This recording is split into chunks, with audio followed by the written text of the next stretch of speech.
Hello my dear students. हम पढ़ रहे हैं प्लांट किंगडम, जो है चैप्टर 3 एनसीईआरटी 11th बायोलॉजी का। तो शुरू करें। Let's start.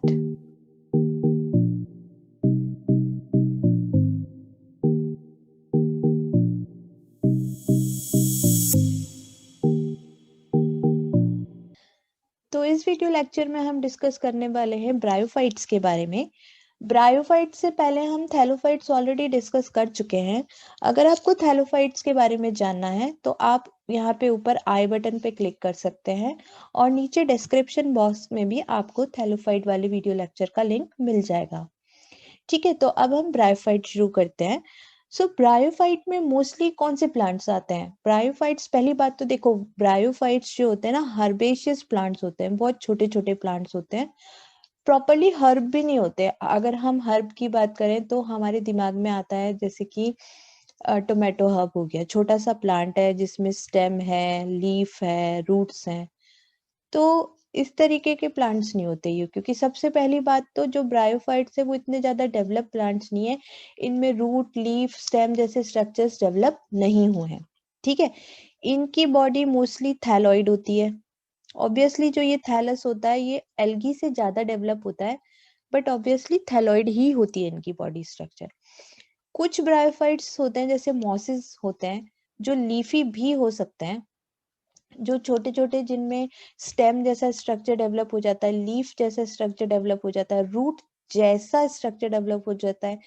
Mind my words कि मैं कह रही हूँ स्टेम जैसा, लीफ जैसा, रूट जैसा, not true stem and leaf और रूट। ठीक है, इनके जैसा स्ट्रक्चर डेवलप हो जाता है। तो इसलिए ये जो प्लांट्स है काफी छोटे होते हैं। ठीक है, और ये प्लांट्स नॉर्मली कहाँ मिलते हैं? ये प्लांट्स नॉर्मली मिलते हैं moist shaded area of hills में। ठीक है, इनमें मॉसेस, हॉर्नवर्ड्स और लिवरवर्ड्स इंक्लूड होते हैं, और इन्हें एम्फीबियंस ऑफ प्लांट किंगडम भी कहते हैं। एम्फीबियंस का मतलब क्या होता है? वो ऑर्गेनिज्म जिन्हें अपनी लाइफ साइकिल को कंप्लीट करने के लिए वाटर और लैंड दोनों की जरूरत पड़े। तो जो इनकी गैमेटोफिटिक प्लांट बॉडी होती है ना, वो तो लैंड पे रहती है, लेकिन इनको अपने फर्टिलाइजेशन के लिए वाटर पे डिपेंडेंट रहना पड़ता है। इनके जो गैमीट है वो फर्टिलाइज वाटर की हेल्प से होते हैं, इसीलिए इनको एम्फीबियंस ऑफ प्लांट किंगडम कहते हैं। और जैसा कि मैं बता ही चुकी हूँ, इनमें ट्रू रूट, स्टेम और लीफ नहीं होती हैं। ये रूट लाइक, लीफ लाइक या स्टेम लाइक स्ट्रक्चर्स पजेस कर सकते हैं। कुछ जैसे मॉसेस हैं तो उनमें ऐसे स्ट्रक्चर हो सकते हैं। हॉर्नवर्ड्स और लिवरवर्ड्स जनरली थैलॉइड्स ही होते हैं। ठीक है, जो मेन प्लांट बॉडी है इनकी हैप्लॉइड गैमेटोफाइट होती है। देखो, यहाँ पे ना हम जगह जगह दो टर्म यूज करेंगे, गैमेटोफाइट और स्पोरोफाइट। तो सबसे पहले ना तुम्हें ये पता होना चाहिए कि गैमेटोफाइट और स्पोरोफाइट एक्चुअल में है क्या। तो हमको जब भी कोई टर्म समझ में नहीं आती ना, तो उस टर्म को सबसे पहले ना हमें तोड़ के देखना चाहिए। तो अगर मैं बोल रही हूँ गैमेटोफाइट, गैमेटोफाइट, तो ये टर्म दो वर्ड से मिलके बनी है, गैमीट, और फाइट का मतलब होता है प्लांट। और दूसरी टर्म मैं बोल रही हूँ स्पोरोफाइट,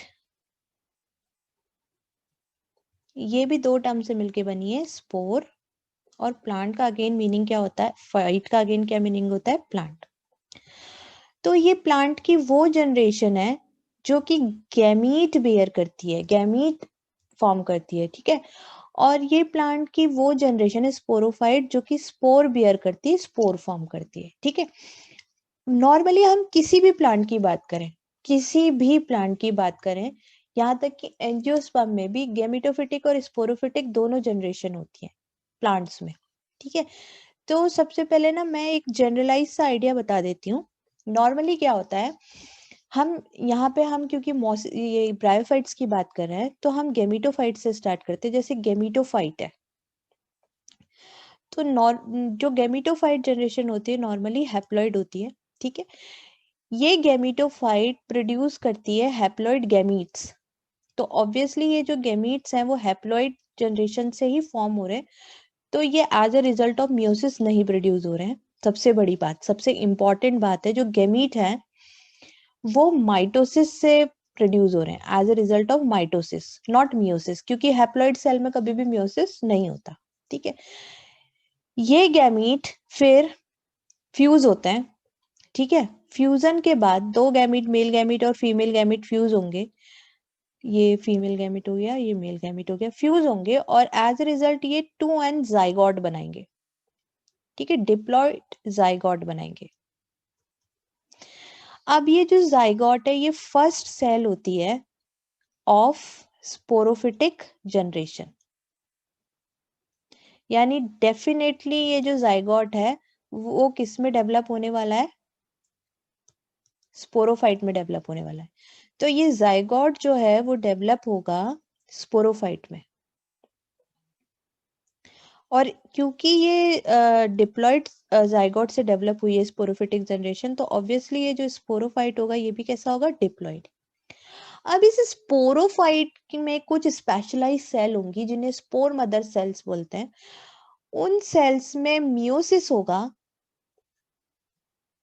और एज अ रिजल्ट स्पोर्स बनेंगे। ये स्पोर्स क्योंकि as a result of meiosis बन रहे हैं इसलिए इन्हें हम क्या बोलते हैं, मियोस्पोर। ठीक है, ये मियोस्पोर है। और ये स्पोर क्योंकि as a result of meiosis बन रहे हैं तो ये हैप्लॉइड है। ठीक है, अब ये जो स्पोर है ये जर्मिनेट करेंगे और ये फॉर्म करेंगे गैमेटोफाइट। कोई भी प्लांट ले लो, हर प्लांट की लाइफ साइकिल में ये सारी स्टेजेस आती ही हैं। ठीक है, चाहे वो थैलोफाइट हो, चाहे वो ब्रायोफाइट हो, चाहे वो टेरिडोफाइट हो, जिम्नोस्पर्म हो या एंजियोस्पर्म हो, सब में ये सारी जनरेशंस आती ही हैं। नाउ डिपेंडिंग अपॉन की प्लांट कौन सा है, कौन सी जनरेशन डोमिनेट करेगी वो अलग बात है। जैसे कि अगर हम ब्रायोफाइट्स की बात करें तो ब्रायोफाइट में जो इंडिपेंडेंट जनरेशन है वो गैमेटोफिटिक जनरेशन है। जो मेन जनरेशन है वो गैमेटोफिटिक जनरेशन है, जो प्लांट बॉडी है वो हैप्लॉइड है। और स्पोरोफाइट बहुत थोड़े से समय के लिए आता है और डिपेंडेंट रहता है हमेशा गैमेटोफाइट पे। पैरासिटिक होता है ये स्पोरोफाइट, खुद से अपना न्यूट्रिशन ये डिराइव नहीं कर सकता, ये डिपेंड रहता है किस पे, गैमेटोफाइट पे डिपेंड रहता है। इसीलिए ऐसी लाइफ साइकिल को हैप्लॉन्टिक लाइफ साइकिल बोलते हैं, हैप्लॉन्टिक। ठीक है, क्योंकि इसमें स्पोरोफिटिक जनरेशन बहुत छोटे टाइम के लिए आ रही है, डिप्लॉइड जनरेशन, और that two is not independent, it is dependent on the gametophytic generation. ये गैमेटोफाइट के ऊपर ही रहता है, उससे ही न्यूट्रिशन डिराइव करता है और उस पे एज अ पैरासाइट रहता है। तो इसलिए जो ब्रायोफाइट्स हैं उनकी लाइफ साइकिल कैसी है, हैप्लॉन्टिक लाइफ साइकिल है। सो आई होप तुम्हें कुछ ना कुछ क्लियर आइडिया मिला होगा अबाउट कि गैमेटोफाइट्स क्या होता है, स्पोरोफाइट क्या होता है, हैप्लॉन्टिक लाइफ साइकिल क्या होती है। और भी टाइप की लाइफ साइकिल होती है जैसे हैप्लोडिप्लॉन्टिक, डिप्लोहैप्लॉन्टिक, डिप्लॉन्टिक। ये हम टाइम टू टाइम पढ़ते जाएंगे विद डिफरेंट डिफरेंट प्लांट्स। ठीक है, so back to our slide. ठीक है, तो जो मेन प्लांट बॉडी है वो कैसी है, हैप्लॉइड गैमेटोफाइट है। और जो सेक्स ऑर्गन होते हैं ब्रायोफाइट्स में पहली बार सेक्स ऑर्गन डेवलप हुए हैं, उससे पहले कौन थे, उससे पहले थे थैलोफाइट। थैलोफाइट में कोई सेक्स ऑर्गन डेवलप नहीं होते हैं। ठीक है, उनमें जस्ट सीधे सीधे गैमीट्स बन जाते हैं, कोई sex organ, specialise sex organs नहीं होते हैं। यहाँ पे ब्रायोफाइट्स में पहली बार सेक्स ऑर्गन डेवलप होते हैं। मेल सेक्स ऑर्गन को एंथ्रीडियम बोलते हैं और फीमेल सेक्स ऑर्गन को आर्कीगोनियम बोलते हैं। ठीक है, मेल सेक्स ऑर्गन में बाइफ्लैजिलेट एंथ्रोजॉइड प्रोड्यूस होते हैं। ये एंथ्रोजॉइड क्या होते हैं, मेल गैमीट्स होते हैं। ठीक है, और आर्कीगोनियम में सिंगल एग प्रोड्यूस होता है। ये क्या होता है, ये फीमेल गैमीट होता है। ठीक है, ये एंथ्रोजॉइड बाइफ्लैजिलेट है। बाइफ्लैजिलेट है मतलब ये मूव कर सकते हैं। तो ये स्विम करते हैं with the help of water, और स्विम करके कहाँ तक आते हैं, आर्कीगोनियम की नेक तक आते हैं, और अल्टीमेटली ये एग के संग फ्यूज होके क्या बना लेते हैं, जाइगोट बना लेते हैं। ठीक है, as a result of fertilisation क्या बन गया, जाइगोट। और मैंने अभी अभी एक्सप्लेन किया है कि जाइगोट क्या है, जाइगोट फर्स्ट सेल है स्पोरोफिटिक जनरेशन की। ठीक है, तो ये zygote ultimately mitosis, as a result of mitosis it give rise to sporophyte। और जैसा कि मैंने बताया ब्रायोफाइटा में स्पोरोफाइट फ्री लिविंग नहीं होता, इंडिपेंडेंट नहीं होता, ये हमेशा फोटो डिपेंडेंट रहता है किस पे, गेमिटोफाइट पे। तो ये हमेशा अटैच रहता है गेमिटोफाइट पे और अपनी न्यूट्रिशन गेमिटोफाइट से ही डिराइव करता है। ये गेमिटोफाइट पे एक तरीके से पैरासाइट की तरह रहता है, ठीक है। इस स्पोरोफाइट की जो कुछ सेल्स हैं वो रिडक्शन डिवीजन अंडरगो करती है, मियोसिस में जाती हैं और as a result haploid spores बनते हैं। और जैसा कि मैंने बताया इन स्पोर्स को मियोस्पोर्स बोलते हैं क्योंकि as a result of meiosis बन रहे हैं, ठीक है। और ये स्पोर्स अल्टीमेटली फ्री हो जाते हैं एनवायरनमेंट में। ये जो स्पोरोफाइट है ये बस्ट होता है और इसकी बस्ट होने के साथ ही जो स्पोर्स हैं वो फ्री हो जाते हैं एनवायरनमेंट में। और फ्री होके ये क्या प्रोड्यूस करते हैं, ये एक सेपरेट गेमिटोफाइट प्रोड्यूस करता है। हर स्पोर से एक गेमिटोफाइट प्रोड्यूस होता है। यानी स्पोर्स आप ऐसे ले सकते हो कि एक तरीके से यहाँ पे सीड का वर्क कर रहा है स्पोर। स्पोर से न्यू प्लांट बॉडी प्रिपेयर हो रही है, that is gametophytic plant body, ठीक है।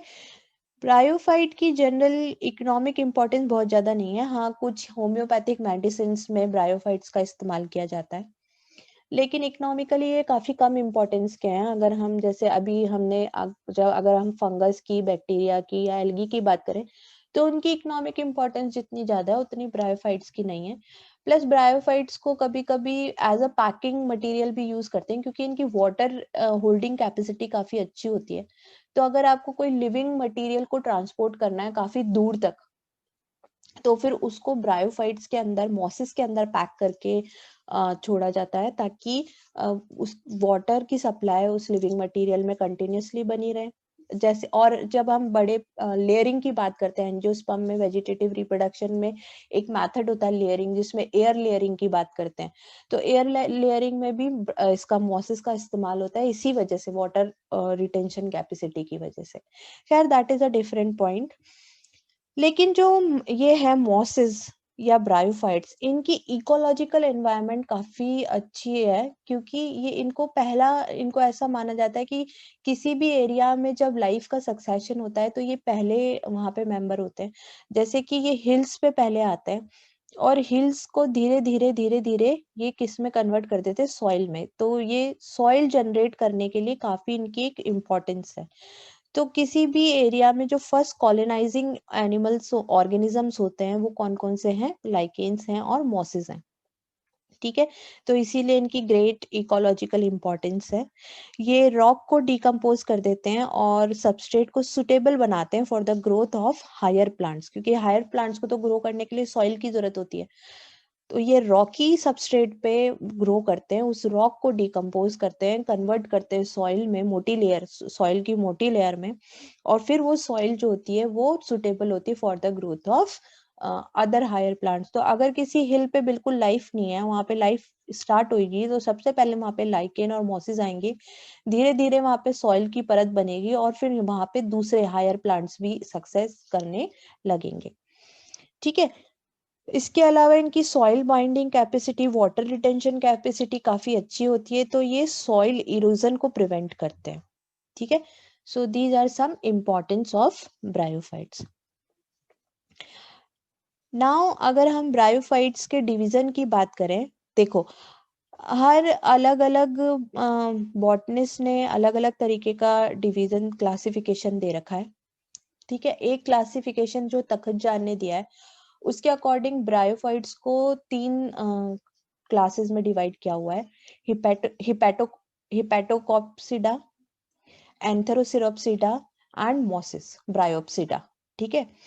तो हिपैटोकॉप्सिडा को लिवरवर्ड्स बोलते हैं, एंथेरोसिरोप्सिडा को हॉर्नवर्ड्स बोलते हैं और ब्रायोप्सिडा को मॉसिस बोलते हैं, ठीक है। लेकिन एक अनदर क्लासिफिकेशन है जो सिर्फ दो ही क्लासेस मानता है, that is liverworts and mosses, that is hepaticopsida and bryopsida, ठीक है। तो तुम्हारी एनसीईआरटी जो फॉलो कर रही है वो दो ही क्लासेस यहाँ पे एनसीईआरटी में गिवन है, लिवर बर्ड्स और मॉसिस की। तो हम अभी एनसीईआरटी से ही स्टिक रहेंगे और हम वही पढ़ेंगे जो एनसीईआरटी में गिवन है, ठीक है। जैसा कि मैंने पहले भी बताया है कि जब भी हमको क्लासिफिकेशन स्टडी करना है तो हमेशा कंपैरेटिव स्टडी करके चलना चाहिए। कंपैरेटिव स्टडी करने से हमें बहुत जल्दी चीजें याद हो जाती हैं, ठीक है। तो लिवरवर्ट्स और मॉसेस में हम कंपेयर करके देखते हैं, तो कंपैरेटिवली लिवरवर्ट्स जो होते हैं सिंपलर होते हैं और मॉसेस जो होते हैं कॉम्प्लेक्स होते हैं, क्योंकि मॉसेस में नॉर्मली प्लांट बॉडी जैसा स्ट्रक्चर डेवलप होने लग जाता है, रूट्स जैसे राइजोड्स आ जाते हैं, लीव्स जैसी स्ट्रक्चर बन जाती हैं, स्टेम जैसी स्ट्रक्चर बन जाती है, ठीक है। तो इस तरीके से बहुत छोटी सी हर्ब लाइक स्ट्रक्चर दिखने लगती है in the case of mosses. Liverworts की जो प्लांट बॉडी होती है ये मोस्टली थैलोइड होती है, लेकिन कुछ कुछ स्पीशीज ऐसी हैं जो लीफी भी हो सकती हैं, ठीक है। इनका जो थैलोइड बॉडी है, जैसे कि मार्केंशिया, मार्केंशिया एक थैलोइड लिवरवर्ट है, तो उसका जो थैलस होता है वो डॉर्सी वेंट्रल होता है। डॉर्सी वेंट्रल थैलस का मतलब क्या होता है, देखो डॉर्सी वेंट्रल लीफ भी हम पढ़ेंगे हायर प्लांट्स में।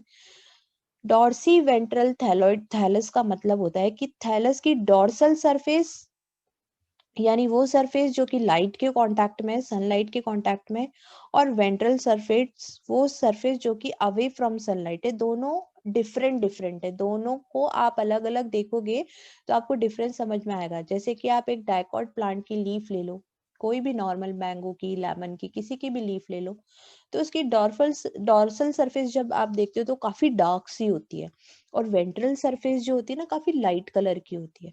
तो यहाँ पे ये थैलस का जो डॉर्सल सरफेस है, ये डॉर्सल सरफेस में काफी रिजेस वगैरह प्रेजेंट होती हैं, क्योंकि वहां पे सेक्स ऑर्गन डेवलप होते हैं, और वेंट्रल सरफेस से छोटे छोटे छोटे छोटे राइजोइड्स निकले हुए होते हैं, ठीक है। और कलर में तो डिफरेंस होता ही है, क्योंकि जो सरफेस सनलाइट के कांटेक्ट में रहती है वो डार्कर होती है in in comparison to other surface, ठीक है।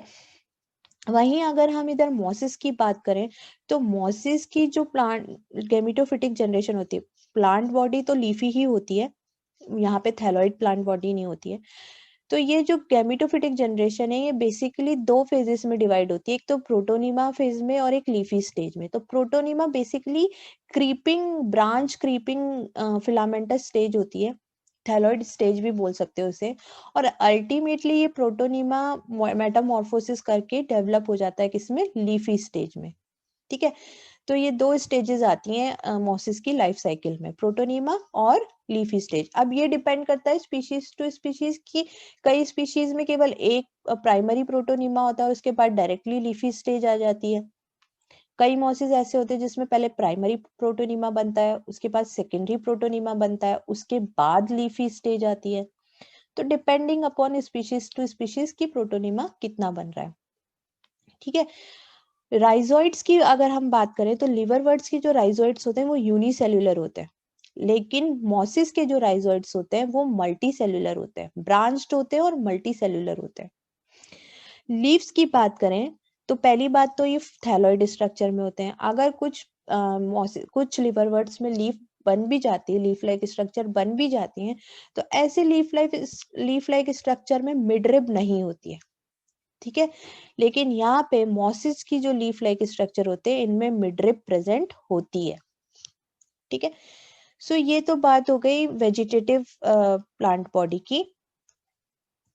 नेक्स्ट हम देखते हैं इनके रिप्रोडक्शन में क्या क्या डिफरेंसेस है। तो अगर इनके रिप्रोडक्शन की बात करें तो लिवरवर्ट्स में जो एसेक्सुअल या वेजिटेटिव रिप्रोडक्शन होता है, देखो जो वेजिटेटिव रिप्रोडक्शन होता है ना वो एसेक्सुअल का ही एक टाइप होता है, ठीक है। तो वेजिटेटिव रिप्रोडक्शन या एसेक्सुअल रिप्रोडक्शन जो होता है वो फ्रेगमेंटेशन, थैलस के फ्रेगमेंटेशन की हेल्प से होता है, या फिर स्पेशलाइज स्ट्रक्चर बनते हैं जिन्हें गैमी बोलते हैं। गैमी क्या होती है, गैमी छोटी छोटी बर्ड्स होती हैं जो कि एक स्पेशल आउटग्रोथ में बनती हैं, जिसे गैमा कप बोलते हैं। इस तरीके से कप शेप एक स्ट्रक्चर बन जाता है और उस पे छोटी छोटी बर्ड्स निकल आती हैं, ठीक है। ये जो बर्ड्स होती हैं ये एक्सोजीनसली प्रोड्यूस होती हैं और इन बर्ड्स को बोलते हैं गैमी। ये गैमी जब इससे गैमा कप से सेपरेट होके अर्थ पे गिरती है तो ये फिर न्यू गैमिटोफाइट जनरेशन को it give rise to new gametophyte generation, ठीक है। So this gamy is a method of asexual reproduction in liverworts and also in mosses, क्योंकि गैमी फॉर्मेशन ब्रायोफाइट्स का एक कैरेक्टरिस्टिक है। गैमी कप बनती है और गैमी जो बनती है वो ब्रायोफाइट्स, पूरी ब्रायोफाइट्स का एक कैरेक्टरिस्टिक है। तो ये कॉमन है, चाहे लिवर बर्ड्स हो, चाहे हॉर्न बर्ड्स हो, चाहे मॉसेस हो, ये गैमीज सब में बनती हैं।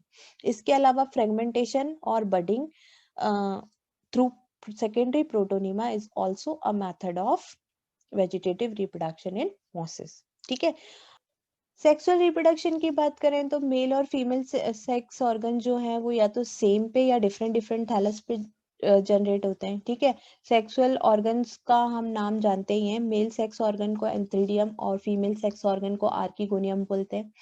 एंथ्रीडियम में एंथ्रेजॉइड्स बनते हैं। ये एंथ्रेजॉइड्स जो होते हैं वो क्या होते हैं,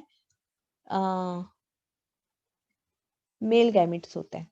ये मेल गैमिट्स रिलीज कर दिए जाते हैं वाटर में, और वाटर की हेल्प से ये आर्किगोनियम यानी जो फीमेल सेक्स ऑर्गन है उसकी नेक तक आते हैं। आर्किगोनियम इस तरीके से फ्लास्क शेप सी होती है, और फिर वो चारों तरफ से स्टेराइल सेल से, जैकेट सेल से कवर्ड रहती है इस तरीके से।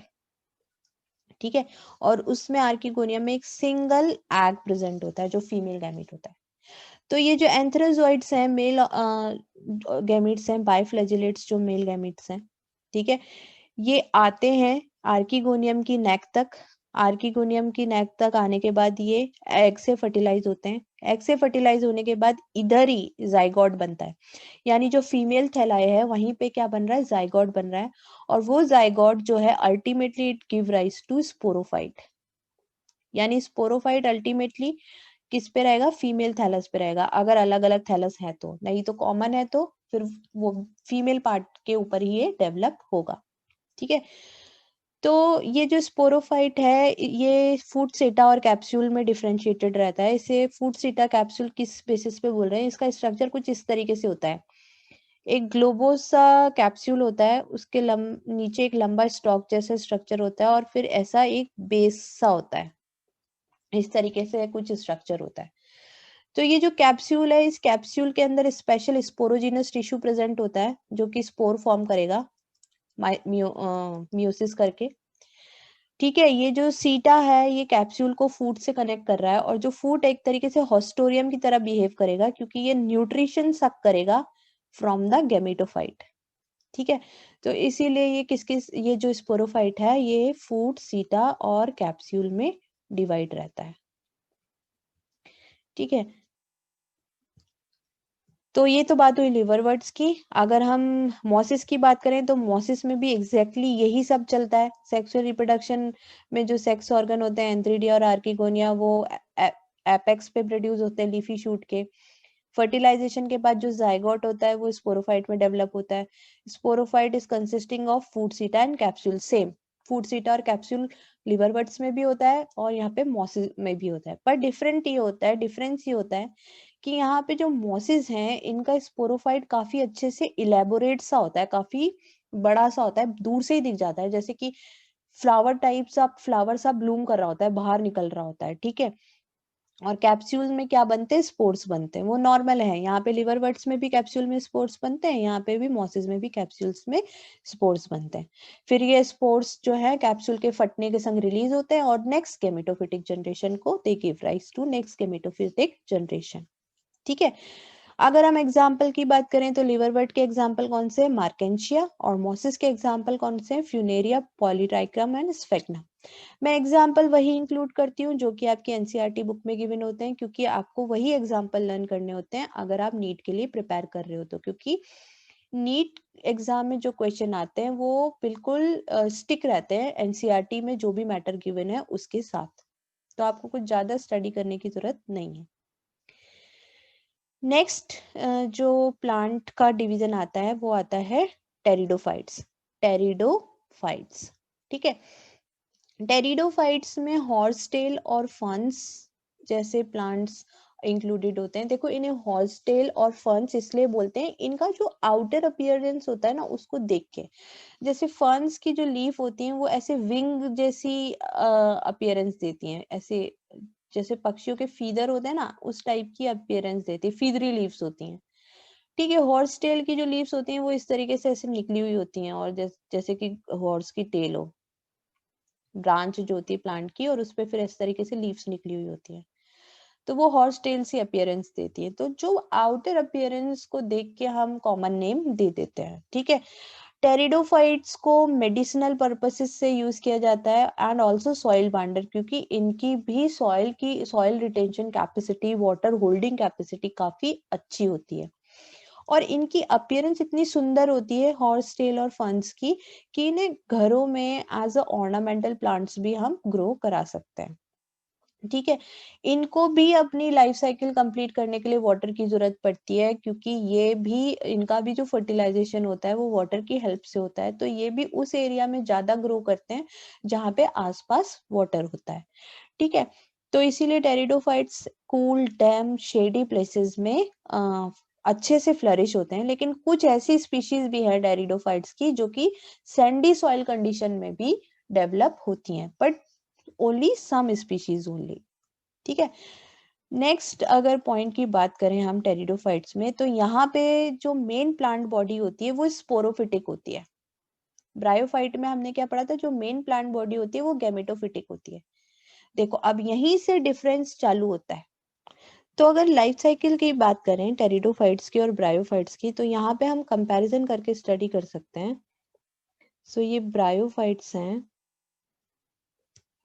और टेरिडोफाइट्स हैं। देखो दोनों में ही दोनों जनरेशन प्रेजेंट होती है, हैप्लॉन्टिक जनरेशन भी प्रेजेंट होती है, डिप्लॉन्टिक जनरेशन भी प्रेजेंट होती है। इसीलिए इन दोनों की जो लाइफ साइकिल है उसे हैप्लोडिप्लॉन्टिक बोलते हैं, हैप्लोडिप्लॉन्टिक। बट दोनों में क्या डिफरेंस है, दोनों although haplodiplontic life cycle follow करते हैं, पर यहाँ पे जो मेन जनरेशन है वो कौन सी है, गैमीटोफिटिक जनरेशन है। गैमीटोफिटिक जनरेशन है, यहाँ पे जो मेन प्लांट बॉडी है वो कैसी है, गैमीटोफाइट है। लेकिन यहाँ पे टेरिडोफाइट्स में जो मेन प्लांट बॉडी है वो कैसी है, स्पोरोफाइट है। ठीक है, गैमीटोफाइट से गैमीट प्रोड्यूस होते हैं, as a result of spore produce होता है, as a result of zygote produce होता है, और जो स्पोरोफिटिक जनरेशन बनती है। तो यहाँ पे जो स्पोरोफाइट है वो डिपेंडेंट होता है किस पे, गैमीटोफाइट पे डिपेंडेंट होता है। लेकिन यहाँ पे जो स्पोरोफाइट है उससे जो स्पोर्स बनते हैं, as a result of that spores gametophytic generation बनती है। ये गैमीटोफाइट जो है ये इंडिपेंडेंट ही है, ये कैसे भी स्पोरोफाइट पे डिपेंड नहीं करता, ये स्पोरोफाइट से अलग ही ग्रो करती है। तो ये डिफरेंस होता है यहाँ पे when we talk about the life cycle that bryophyte follows and that pteridophyte follows. So I hope it is clear to you people. Okay, so जो स्पोरोफिटिक प्लांट बॉडी है वो डिफरेंशिएटेड होती है ट्रू रूट्स में, stem में और leaf में। तो यहाँ पे ट्रू रूट, स्टेम और लीफ वाले स्ट्रक्चर बन जाता है, क्योंकि ये वेस्क्यूलर क्रिप्टोगेम्स हैं, वेस्क्यूलर क्रिप्टोगेम्स। तो इनमें वेस्क्यूलर टिश्यूज जो है वो अच्छे से डेवलप हो चुके हैं। वेस्क्यूलर टिश्यूज कौन से होते हैं, जाइलम एंड फ्लोएम। तो ये अच्छे से डेवलप हो चुके हैं और इसी वजह से जो रूट, स्टेम और लीफ है वो ट्रू है, क्योंकि उनके सेंटर में स्टील प्रेजेंट है, उनके सेंटर में वेस्क्यूलर टिश्यू प्रेजेंट है। तो उन्हीं स्ट्रक्चर्स को हम ट्रू स्ट्रक्चर बोलते हैं। उससे पहले ब्रायोफाइट्स में क्योंकि वेस्कुलर टिश्यू डेवलप नहीं हुए थे, तो इसीलिए वहां जो रूट, स्टेम और लीफ है उन्हें हम ट्रू रूट, स्टेम और लीफ कंसीडर नहीं करते हैं। ठीक है, लीफ की अगर बात करें टेरिडोफाइट्स में, तो स्मॉल लीफ वाले टेरिडोफाइट्स भी होते हैं, तो स्मॉल लीव्स को माइक्रोफिल्स बोलते हैं, जैसे कि सिलेजिनेला। और लार्ज लीफ वाले टेरिडोफाइट भी होते हैं, लार्ज लीफ को मैक्रोफिल्स बोलते हैं, जैसे कि फर्न्स।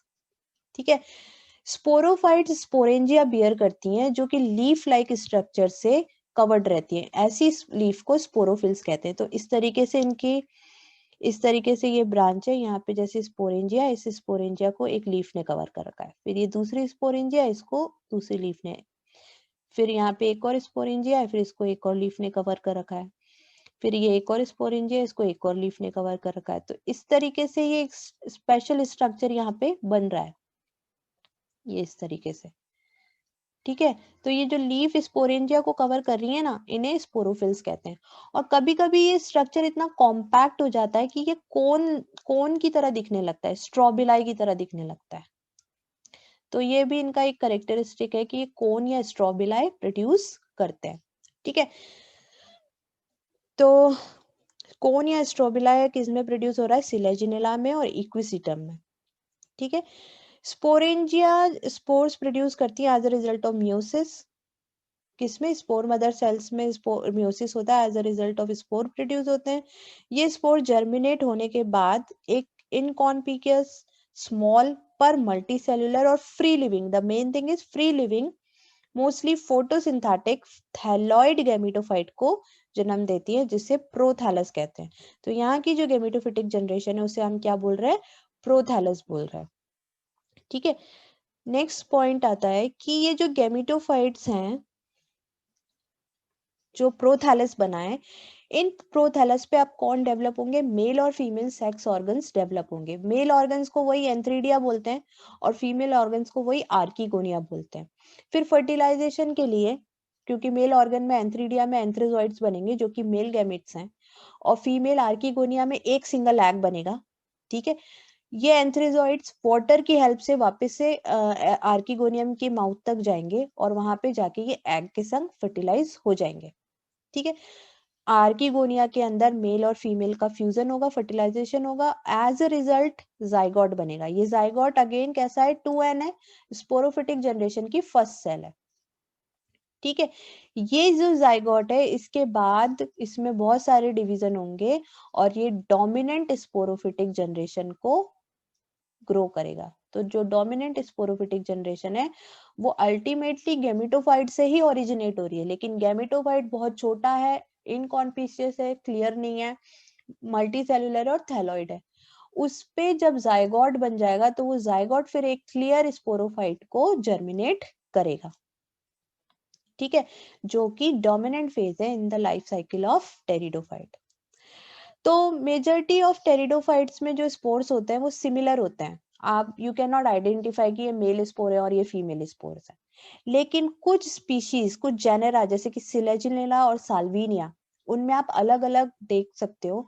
जो लार्ज और कम अमाउंट में जो स्पोर बनते हैं वो मैक्रोस्पोर्स होते हैं, जिन्हें फीमेल स्पोर्स कहते हैं। और जो स्मॉल होते हैं और काफी ज्यादा अमाउंट में बनते हैं उन्हें माइक्रोस्पोर्स या मेल स्पोर्स कहते हैं। ठीक है, ऐसी स्पीशीज को हेट्रोस्पोरस कहते हैं और ये एक्चुअल में सीड हैबिट्स की शुरुआत है, क्योंकि जो मैक्रोस्पोर्स होंगे ये ये डेवलप होंगे फीमेल गैमेटोफाइट में। जो मैक्रोस्पोर है ये जर्मिनेट होके बनाएंगे फीमेल गैमेटोफाइट।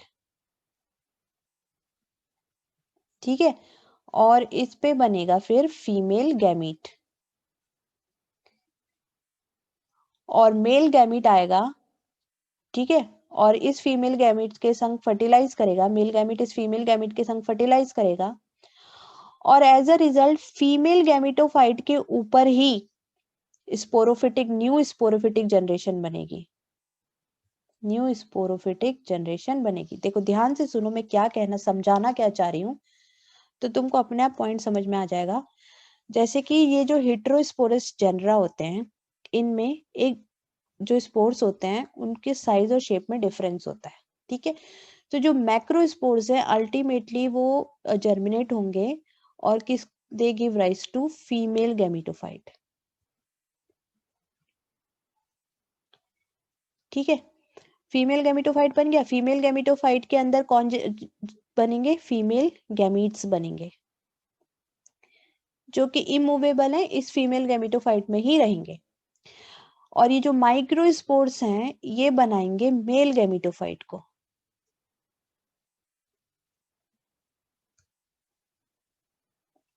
ठीक है, इन मेल गैमेटोफाइट्स के ऊपर कौन बनेंगे, मेल गैमीट्स बनेंगे। ये मेल गैमीट्स मूवेबल हैं, तो ये मूव करते हुए आएंगे फीमेल गैमेटोफाइट तक और यहाँ पे फीमेल गैमेटोफाइट के ऊपर इनका फर्टिलाइजेशन होगा। एज अ रिजल्ट जो जाइगोट बनेगा वो किसके ऊपर बन रहा है, फीमेल गैमेटोफाइट के ऊपर ही बन रहा है, और वो zygote ultimately it give rise to new sporophytic generation.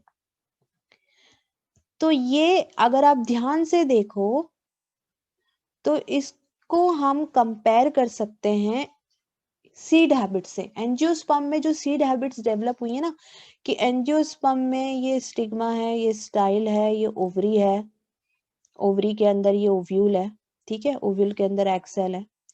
Pollen grain आया, पोलन ग्रेन से जो मेल गैमीट है वो पोलन ट्यूब के थ्रू ओव्यूल तक गया, मेल गैमीट का और फीमेल गैमीट का ओव्यूल के अंदर फर्टिलाइजेशन हुआ, और सीड में वो जो ओव्यूल है वो किस में कन्वर्ट हो गया, सीड में। और ये सब कहाँ हो रहा है, ये फीमेल पार्ट्स में हो रहा है, और ये जो ओवरी है फाइनली फ्रूट में कन्वर्ट हो गई। तो ये जो सीड हैबिट हुई है ना, ये सीड हैबिट की शुरुआत वो कहाँ से हुई है, ये सीड हैबिट की शुरुआत एक्चुअल में यहाँ से हुई है। तो इस तरीके से इसकी जो इवोल्यूशनरी इंपॉर्टेंस है वो काफी ज्यादा है।